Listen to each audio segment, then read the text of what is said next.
స్నేహం, విజయం, ఒంటరితనం. ఇవి వినటానికి చాలా మామూలు పదాలు కదా. అవును. కాని మన జీవితంలో వీటి అసలు రూపమేంటి? మన చుట్టూ ఉండే బంధాలు అవి ఎంతవరకు నిజమైనవి అంటారు? అదొక పెద్ద ప్రశ్న. కష్టకాలంలో మన చేయి పట్టుకునేవారు ఎంతమంది ఉంటారు? చాలాసార్లు మన అంచనాలు తలకిందులవుతూ ఉంటాయి కదా. నిజమే. అనుభవంలో చూస్తూనే ఉంటాం. సరే, ఈరోజు మనం నిజమైన స్నేహితుడు మీతోనే ఉంటాడు అనే పేరుతో ఉన్న ఒక మూలంలోకి కొంచెం లోతుగా వెళ్తున్నాం. మంచి విషయం. ఇది మానవ సంబంధాలు, ఆత్మవిశ్వాసం, గెలుపు ఓటముల ప్రభావం ఇలాంటి కొంచెం సంక్లిష్టమైన విషయాలను విశ్లేషిస్తుంది. ఈ విశ్లేషణ ముఖ్య ఉద్దేశమేంటంటే, మనం తరచుగా మాట్లాడ్డానికి ఇష్టపడని కొన్ని కఠినమైన నిజాలను అర్థం చేసుకోవడం. అవును. ముఖ్యంగా అంతా తమ గురించి ఆలోచించుకునే రోజుల్లో మనల్ని మనం ఎలా నిలబెట్టుకోవాలి, మన బలం ఎక్కడుందో తెలుసుకోవడం ముఖ్యమనిపిస్తుంది. కరెక్ట్. ఇక్కడ నిజంగా ఆలోచింపజేసే విషయమేంటంటే, ఈ మూలం ప్రకారం నిజమైన స్నేహితులు ఎవరో మనకంతా బాగున్నప్పుడు కాదట. ఓ అంత తలకిందులైనప్పుడే తెలుస్తుందట. అంటే మనం విఫలమైనప్పుడు, మన దగ్గర ఏమీ లేనప్పుడు, ఆ, లేదా మన నిర్ణయాల వల్ల ఇతరులకు అప్పటికప్పుడు ప్రయోజనం లేనప్పుడు, అప్పుడే అసలు రంగు బయటపడుతుందంటున్నారు. అంటే ముసుగులు తొలగిపోతాయన్నమాట. వినడానికి కొంచెం కష్టంగా ఉంది. ఈ ప్రపంచం చాలా వరకు ఇచ్చిపుచ్చుకోవడాలతోనే నడుస్తుందని ఈ మూలం చాలా గట్టిగా చెబుతోంది. మన అవసరం తీరగానే లేదా మనం ఉపయోగపడటం మానేయగానే చాలామంది దూరమవుతారట. ఇది వ్యక్తిగత ద్వేషం కాదు, ప్రపంచం పనిచేసే తీరే ఇది అని సూచిస్తోంది. అవును. అంటే మనం ఉపయోగం ముగిస్తే మన కథ కూడా ముగిసినట్టేనా చాలామంది దృష్టిలో. కొంతవరకు అది నిజమేనని ఈ విశ్లేషణ చెబుతోంది. ప్రజలు సహజంగానే అంటే తమ శ్రేయస్సు గురించే ముందుగా ఆలోచిస్తారు. తమ గురించేనా? అవును. తమ విజయం, డబ్బు, గుర్తింపు, భద్రత, ఒక్కోసారి కనీసం బతకడం కోసం ప్రయత్నిస్తారు. ఓ ఈ ప్రాథమిక అవసరాల ముందు ఇతరుల అవసరాలు, కష్టాలు, భావోద్వేగాలు ఇవన్నీ రెండో స్థానానికి వెళ్ళిపోతాయి. ఎంత సన్నిహితంగా అనిపించినా పరిస్థితులు క్లిష్టంగా మారినప్పుడు చాలామంది తమను తామే ముందు పెట్టుకుంటారు. దీన్ని ద్రోహమనడం కంటే మానవ స్వభావమనాలా? అవును, అది మానవ సహజ ప్రవృత్తి అని అర్థం చేసుకోవడం ముఖ్యమని ఈ మూలమంటోంది. అయితే ఇది వింటుంటే చిన్నప్పుడు మనం స్నేహం గురించి పెంచుకున్న ఆదర్శాలుంటాయి గదా, ఉంటాయి. కష్టసుఖాల్లో ఎప్పుడూ తోడుంటారని, ఎప్పటికీ విడిపోరని అనుకునే ఆ భావనలకు పెద్దయ్యాక ఎదురయ్యే వాస్తవాలకు మధ్య చాలా పెద్ద గ్యాప్ కనిపిస్తోంది. అవును, ఆ గ్యాప్ ఉంది. కష్టాల్లో ఉన్నప్పుడు ఫోన్ కాల్స్ తగ్గిపోతాయి. మనకవసరమైనప్పుడు కాకుండా వారికి వీలైనప్పుడు పలకరించడం ఇవన్నీ చాలామందికి అనుభవమే కదా. నిజమే. ఆ వ్యత్యాసం చాలా స్పష్టంగా కనిపిస్తోంది. అయితే దీని అర్థం అందరూ స్వార్థపరులని కాదు. కాదు కదా. కాదు. ప్రతి ఒక్కరూ తమ తమ జీవితాల్లోని సమస్యలతో, పోరాటాలతో సతమతమవుతూ ఉంటారు. ప్రపంచం ఎక్కువగా స్వీయ కేంద్రీకృతంగా నడుస్తుంది అని గుర్తించడం అంటే మనం కూడా కఠినంగా మారిపోవాలని కాదు, ఇతరుల పట్ల నమ్మకం కోల్పోవాలని కాదు. మరి ఏం చెయ్యాలి? బదులుగా మనం మరింత వాస్తవికంగా, తెలివిగా ఉండాలి. ఇతరులు వచ్చి మనల్ని ఉద్ధరిస్తారని, మన భారాలను మోస్తారని ఆశించడం మానేయాలి. మన కాళ్లమీద మనం నిలబట్టం నేర్చుకోవాలా? అదే, ఆ సామర్థ్యాన్ని పెంచుకోవాలి. సరే, ఇతరులు తమ గురించే ఎక్కువగా ఆలోచిస్తున్నారని ఒప్పుకుందాం. మరి దాని ప్రభావం మనమీద ఎలా ఉంటుంది? మనమేం చెయ్యాలి? ఈ మూలమేం చెబుతోంది? మనకు మనమే బెస్ట్ ఫ్రెండ్ అవ్వాలని చెబుతోంది. మనకు మనమేనా? అవును. మనకు మనమే ఉత్తమ స్నేహితుడిగా ఉండడం నేర్చుకోవాలి. ఎవ్వరూ చూడనప్పుడు కూడా మనల్ని మనం మెచ్చుకోవడం, మన విజయాలను మనమే గుర్తించుకోవడం, అది అలవాటు చేసుకోవాలి. ఎందుకు? ఎందుకంటే బయటి ప్రపంచం యొక్క ఆమోదం కోసం చూడటం మానేసినప్పుడే మనం నిజంగా శక్తివంతులమవ్వడం మొదలవుతుంది. ఓ ఇక్కడ ఒక కీలకమైన ప్రశ్న వస్తుంది. ఒంటరిగా నిలబడగలగడం బలహీనత కాదు, అదొక శక్తివంతమైన స్థితి అని ఈ మూలం ఎందుకంత గట్టిగా చెబుతుంది. ఎందుకు? ఎందుకంటే అది మనకు భావోద్వేగ స్వాతంత్ర్యాన్ని ఇస్తుంది. భావోద్వేగ స్వాతంత్ర్యం? అవును. మన సంతోషం, మన విలువ ఇతరుల చేతుల్లో, వారి అభిప్రాయాల్లో ఉండదు. మన ఎదుగుదలకు వారి ఆమోదముద్ర అవసరం లేదు. అంటే మనల్ని మనం గౌరవించుకోవడం లాంటిదా? కరెక్ట్. మన శక్తిని గుర్తించడం. అప్పుడు ఇతరుల మద్దతు కోసం ప్రాధేయపడటం ఆగిపోతుంది. ఈ స్వాతంత్ర్యం ఒక కవచం లాంటిదని కూడా ఈ విశ్లేషణ అంటోంది. నిజమే. మనకు బతకడానికి, సంతోషంగా ఉండటానికి ఇతరుల అవసరం లేదని మనం గ్రహించినప్పుడు వాళ్ళు మనల్ని తమ మాటలతో కంట్రోల్ చేయలేరు, బెదిరించలేరు, అవును, నిశ్శబ్దం చేయలేరు. మనల్ని తప్పు చేశామనే ఫీలింగ్లోకి నెట్టలేరు. మనల్ని మనం కాపాడుకునే శక్తి మన చేతుల్లోకొస్తుందన్నమాట. సరిగ్గా చెప్పారు. ఒంటరిగా నిలబడటమంటే ఒంటరితనం కాదు. అది స్పష్టంగా ఆలోచించటానికి, ధైర్యంగా నిర్ణయాలు తీసుకోవడానికి, ఇతరుల పర్మిషన్ కోసం చూడకుండా ముందుకు వెళ్లడానికి దొరికే ఫ్రీడమ్ అనుకోవచ్చా? ఖచ్చితంగా నిజమే. ఇక్కడ గమనించాల్సిన మరో విషయం, ఈ ప్రపంచం మనం పడిన కష్టాన్ని కాదు, సాధించిన ఫలితాన్ని మాత్రమే గౌరవిస్తుంది. ఓ, ఇది కొంచెం కఠినంగా ఉంది. ఉంది. మన ప్రయాణంలో మనకు సానుభూతి దొరుకుతుందని ఆశిస్తే చాలాసార్లు నిరాశే మిగులుతుంది. చాలామందికి మన పోరాటం అర్థం కాదు, అర్థం చేసుకోవాల్సిన అవసరం కూడా వారికి లేదు. ఎందుకు? ఎందుకంటే చివరికి మనం గెలిచిన తర్వాతే ప్రపంచం చప్పట్లు కొడుతుంది. మనం కష్టపడుతున్నప్పుడు, సందేహిస్తున్నప్పుడు, ప్రయత్నిస్తున్నప్పుడు కాదు. అందుకేనేమో మనల్ని ఎవరైనా నమ్మినా నమ్మకపోయినా, అర్థం చేసుకున్నా చేసుకోకపోయినా మన పని మనం చేసుకుంటూ పోవాలి. కరెక్ట్. మన విలువని ఎవరో గుర్తించాలని ఎదురు చూడకూడదు. మన గమ్యాన్ని చేరడానికి ఎవరో హెల్ప్ చేస్తారని ఆధారపడకూడదు. పడితే లేవాలి. తిరస్కరిస్తే ముందుకు సాగాలి. మన జీవితానికి మనమే బాధ్యులమనే స్పృహ చాలా ముఖ్యమనిపిస్తుంది. అవును. కొన్నిసార్లు మన దారి మనకు మాత్రమే అర్థమవుతుంది. అప్పుడు ఇతరులు అపార్థం చేసుకున్నా మనం ముందుకు సాగడానికి సిద్ధంగా ఉండాలి. నిశ్శబ్దం, ఏకాంతం మనల్ని భయపెట్టకూడదు. ఎందుకంటే నిజమైన బలం అక్కడే పుడుతుంది. ఇతరులు మన ఎమోషనల్ నీడ్స్ తీరుస్తారని ఆశించడం మానేసిన క్షణమే మన శక్తి మనకు తిరిగి వస్తుంది. ఇక్కడే అసలు విషయం ఇంకా ఆసక్తికరంగా మారుతుందనిపిస్తోంది. ఎలా? మనం ఎంత విజయవంతమైతే మన చుట్టూ అంత తక్కువ నిజమైన స్నేహితులుంటారని ఈ మూలం చెప్పడం కొంచెం వింతగా, నమ్మశక్యంగా లేనట్టనిపించవచ్చు. అవును, వినడానికి వింతగానే ఉంటుంది. సాధారణంగా సక్సెస్ వస్తే ఎక్కువ మంది మనల్ని ఇష్టపడాలి, మనతో ఉండాలనుకోవాలి కదా. కాని రియాలిటీ వేరేలా ఉంటుందని ఈ విశ్లేషణ చెబుతోంది. దీని వెనుక ఉన్న కారణాలను ఈ మూలం లోతుగా పరిశీలిస్తోంది. ప్రధానంగా అసూయ, అభద్రతాభావం ఇవి కీ రోల్ ప్లే చేస్తాయట. అసూయనా? అవును. మనం అడ్డంకులను దాటుతూ సాకులు చెప్పడం మానేసి పైకి వెళ్లడానికి ప్రయత్నించడం మొదలుపెట్టగానే మన చుట్టూ ఉన్న వాతావరణం మారుతుంది. ఒకప్పుడు మనల్ని ఎంకరేజ్ చేసిన వాళ్లే ఇప్పుడు కొంచెం అసౌకర్యంగా ఫీల్ అవ్వడం మొదలుపెట్టవచ్చు. ఎందుకు? మన విజయం వారికి అద్దంలా మారి వారి స్తబ్దతను, వారు ఎదగలేకపోతున్నామనే భావనను గుర్తు చేస్తుండవచ్చు. ఓ అవును, ఆ మార్పు కొన్నిసార్లు చాలా సూక్ష్మంగా ఉంటుంది కదా. ఉంటుంది. మనల్ని పిలవడం తగ్గిపోవచ్చు, మెసేజులకు రిప్లైజ్ లేట్ అవ్వచ్చు, ఒకప్పుడు ఎంతో సరదాగా సాగిన సంభాషణలు ఇప్పుడు మొక్కుబడిగా మారవచ్చు. అవును. మాటల్లో కొంచెం వెటకారం లేదా మన సక్సెస్ పట్ల నిజమైన సంతోషం లోపించడం గమనించవచ్చు. ఇది ఎప్పుడూ ఓపెన్గా ఉండదు, కానీ ఆ మార్పు మనకు తెలుస్తూనే ఉంటుంది. నిజమే. కొన్ని స్నేహాలు లోతైన అనుబంధం మీద కాకుండా కేవలం ఒకే రకమైన పరిస్థితుల మీద, పంచుకున్న కష్టాల మీద ఆధారపడి ఉంటాయని ఈ మూలం వివరిస్తుంది. అంటే సిచ్యువేషనల్ ఫ్రెండ్షిప్స్ అన్నమాట. ఒక రకంగా అంతే. మన ఒకే స్థాయిలో ఉన్నంతకాలం ఆ బంధం గట్టిగా అనిపిస్తుంది. కాని ఎప్పుడైతే మనం ఆ స్థాయిని దాటి ముందుకు వెళ్తామో అప్పుడు ఆ బంధం బలహీనపడటం మొదలవుతుంది. నిజమైన స్నేహం అనుకున్నది కొన్నిసార్లు కేవలం ఒకే చోటుండటం వల్ల ఏర్పడిన సాన్నిహిత్యం, ఒకే రకమైన బాధలు, పరిమితులు పంచుకోవడం మాత్రమే కావచ్చు. మనం ఆ లిమిట్స్ దాటినప్పుడు. అవును. ఇంకా అక్కడే ఉన్నవారికి మనం తెలియకుండానే వారి వైఫల్యాన్ని గుర్తుచేస్తున్నట్టు అనిపిస్తుంది. అది మన తప్పు కాకపోయినా అది మన సమస్యగా మారుతుంది. అందుకేనేమో విజయం కొన్నిసార్లు ఒంటరితనాన్ని తెస్తుంది అంటారు. కావచ్చు. మనుషులు సడన్గా మాయమైపోవడం వల్ల కాదు, వారి ప్రవర్తనలో, మన పట్ల వారి వైఖరిలో వచ్చే మార్పు వల్ల.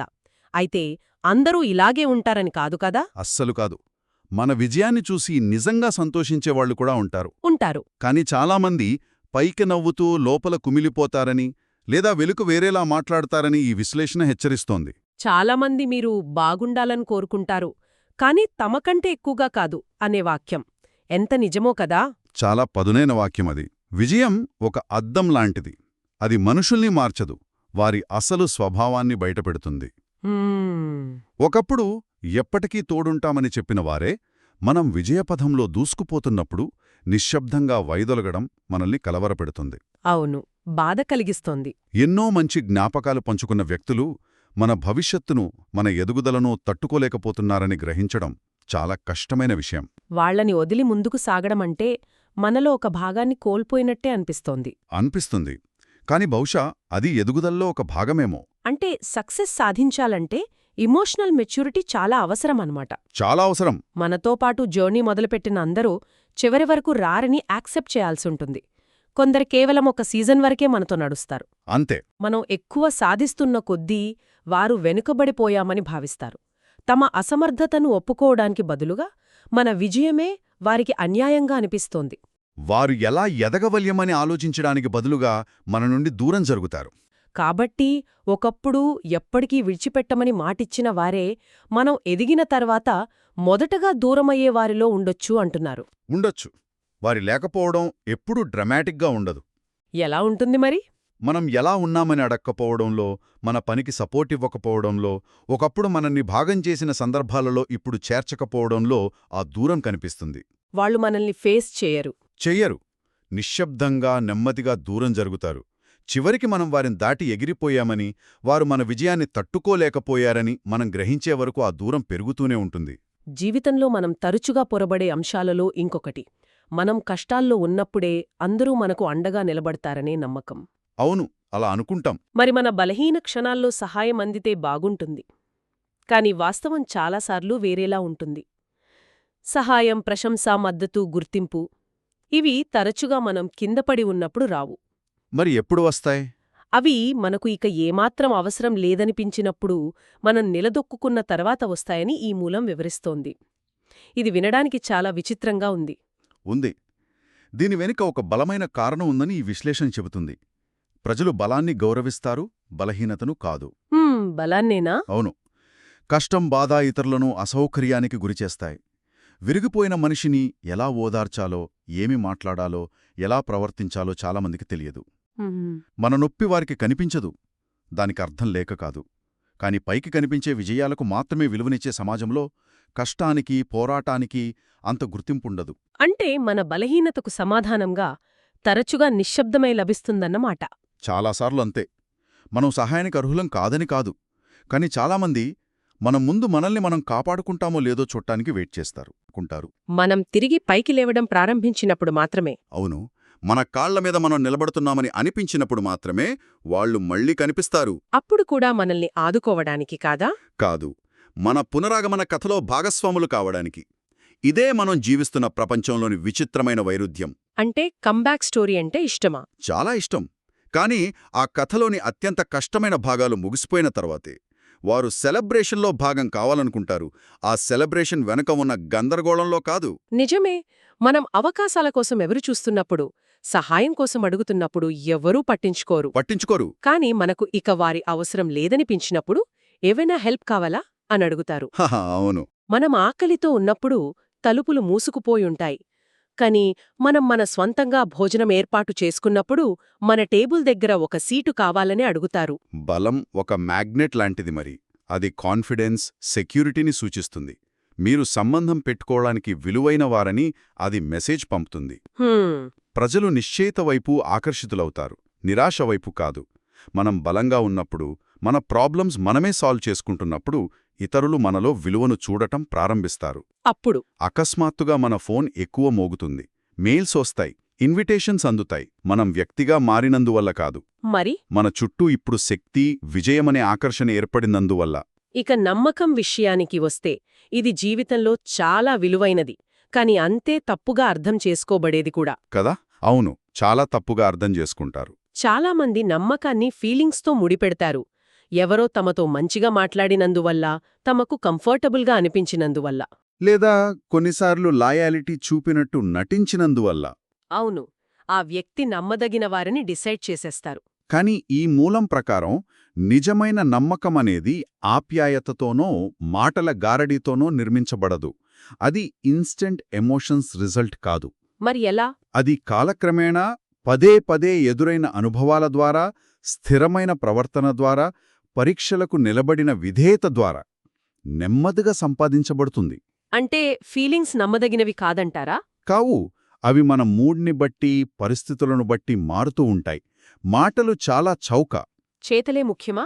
చేతలు, స్థిరత్వం, పరీక్షించబడిన నిజాయితీ ఇవి మాత్రమే అసలైన నమ్మకాన్ని డిఫైన్ చేస్తాయి. అంటే ఆ క్షణంలో ఎవరైనా మనల్ని ఎలా ఫీలయ్యేలా చేశారనేది కాదు ముఖ్యం. కాదు, కాలక్రమేణా వారు ఎలా నిలబడ్డారు, ముఖ్యంగా పరిస్థితులు వారికి అనుకూలంగా లేనప్పుడు ఎలా ప్రవర్తించారు అనేది ముఖ్యం. నిజమైన నమ్మకం ఒక పద్ధతి ప్రకారం ఏర్పడుతుందన్నమాట. అవును. అప్పు జరిగినప్పుడు వారు ఎలా స్పందిస్తారు, మనం ఫెయిల్ అయినప్పుడు, వీక్గా ఉన్నప్పుడు, వారికి ఉపయోగపడనప్పుడు వారు మనల్ని ఎలా చూస్తారు, అప్పుడు కూడా మనల్ని గౌరవిస్తారా, మన గైర్హాజరీలో కూడా మన గురించి మంచిగా మాట్లాడతారా? మన రహస్యాలను కాపాడతారా? ఇవన్నీ నిశ్శబ్దంగా నమ్మకాన్ని పెంచే లేదా నాశనం చేసే అంశాలు.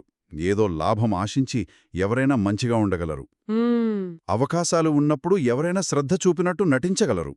కాని ఆ ప్రయోజనాలు లేనప్పుడేం జరుగుతుంది? మన పక్షాన నిలబడటం వల్ల వారికి ఇబ్బంది లేదా నష్టం కలిగేటప్పుడేం జరుగుతుంది? అప్పుడే వారి అసలు రంగు బయటపడుతుంది. సరిగ్గా చెప్పారు. నమ్మకం అనేది నిశ్శబ్దంలో పరీక్షించబడుతుంది, అసౌకర్యంలో బయటపడుతుంది. ఒక వ్యక్తి యొక్క ఉద్దేశ్యాలు సరైనవని పదే పదే నిరూపించబడిన అనుభవం ద్వారా మాత్రమే అది బలపడుతుంది. కాని చాలామంది చాలా త్వరగా నమ్మే తప్పు చేస్తారు కదా. చేస్తారు. ఎమోషనల్ కనెక్షన్ ఏర్పడగానే తమ వరల్డ్ మొత్తం ఓపెన్ చేసేస్తారు. ఆలోచనలు, కష్టాలు, బలహీనతలు అన్నీ పంచుకుంటారు. వాళ్ల చేతులను చూడకుండా కేవలం మాటలను నమ్ముతారు. అవును. ఆ తర్వాత నమ్మక ద్రోహం జరిగినప్పుడు గుండె పగిలిందని బాధపడతారు. కాని వాస్తవానికి నమ్మకం విరిగిపోలేదు. అది మొదట్లోనే సరిగ్గా నిర్మించబడలేదు. ఓ మన మనసు, భావోద్వేగాలు, వ్యాపారం, కలలు, వీటికి తక్షణ యాక్సెస్ ఎవ్వరికీ ఇవ్వాల్సిన అవసరం లేదు. వాటి బరువును మోయగలరని టైం ప్రూవ్ చేసే వరకు వాటిని కాపాడుకోవాలా. అంతే. నిజమైన నమ్మకమంటే పర్ఫెక్షన్ కాదు, ఎవరూ తప్పులు చేయరని ఆశించడం కాదు. మరి తప్పు జరిగిన తర్వాత వారు ఎలా స్పందిస్తారో, రెస్పాన్సిబిలిటీ తీసుకుంటారా, నిజాయితీగా మాట్లాడతారా, తప్పును సరిదిద్దుకోవడానికి ప్రయత్నిస్తారా అనే దానిపై ఆధారపడి ఉంటుంది. నమ్మకం గాజులాంటిదని ఈ మూలం పోలుస్తోంది. పగిలితే అతికించినా ఆ పగుళ్లు కనిపిస్తూనే ఉంటాయి. అవును. అందుకే దానిని జాగ్రత్తగా, ఉద్దేశపూర్వకంగా, కేవలం ఎమోషన్తో కాకుండా అనుభవంతో నిర్మించాలి. తొందరపడి మాటలను నమ్మి మోసపోకూడదు. నిశ్శబ్దంగా నిరూపిస్తారు. నమ్మకం అనేది కేవలం ఇతరుల గురించే కాదంటారా? కాదు, అది మన గురించి కూడా. మనం ఇతరుల నమ్మకాన్ని పొందాలంటే ముందు మనం నమ్మదగిన వారిగా మారాలి. అంటే తక్కువ మాట్లాడి ఎక్కువ చేసే వ్యక్తిగా ఉండాలి. రహస్యాలను స్ప్రెడ్ చేసే బదులు వినే వ్యక్తిగా ఉండాలి.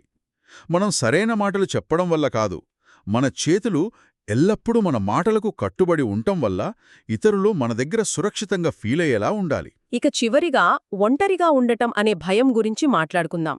ఇది చాలా మందిలో ఉంటుంది కదా. ఉంటుంది, చాలా కామన్. ఒంటరిగా మిగిలిపోతామేమో, ఎవరూ ప్రేమించరేమో, పట్టించుకోరేమో అనే భయంతో చాలామంది తమ జీవితాలను గడుపుతారు. అవును. కాని ఈ మూలం ప్రకారం ఒంటరితనం అంటే బలహీనత కాదు. నిజానికి మన గురించి మనకు పూర్తిగా తెలిసినప్పుడు ఒంటరిగా ఉండగలగడం అనేది మనం అనుభవించగల అత్యంత శక్తివంతమైన స్థితులలో ఒకటి అట. మన గుర్తింపు, మన ఉద్దేశ్యం, మన విలువలు మనకు స్పష్టంగా తెలిసినప్పుడు మన చుట్టూ ఉన్న నిశ్శబ్దం భయపెట్టదు, అది క్లారిటీ ఇస్తుంది. ఒంటరితనం మనల్ని మనకే పరిచయం చేస్తుందా? చేస్తుంది.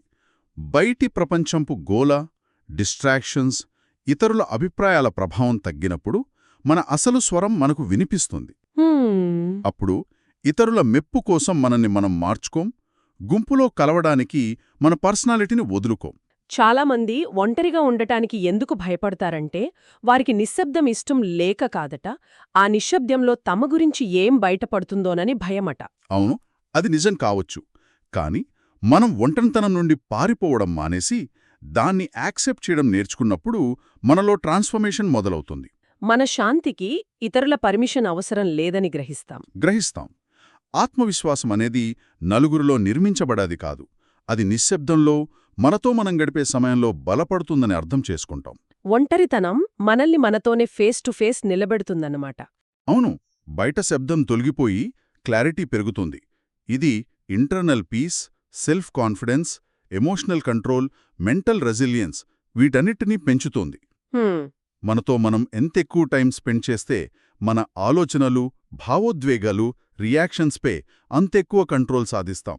సోషల్ ప్రెషర్తోనో, జడ్జ్మెంట్ భయంతోనో కాకుండా మన ఓన్ వాల్యూస్ ఆధారంగా నిర్ణయాలు తీసుకోవడం ప్రారంభిస్తాం. మనం ఒంటరిగా ఉండటానికి భయపడనప్పుడు మనలోని ఆ ఇండిపెండెన్స్, ఆ సెల్ఫ్ రెస్పెక్ట్ని ఇతరులు గమనిస్తారట.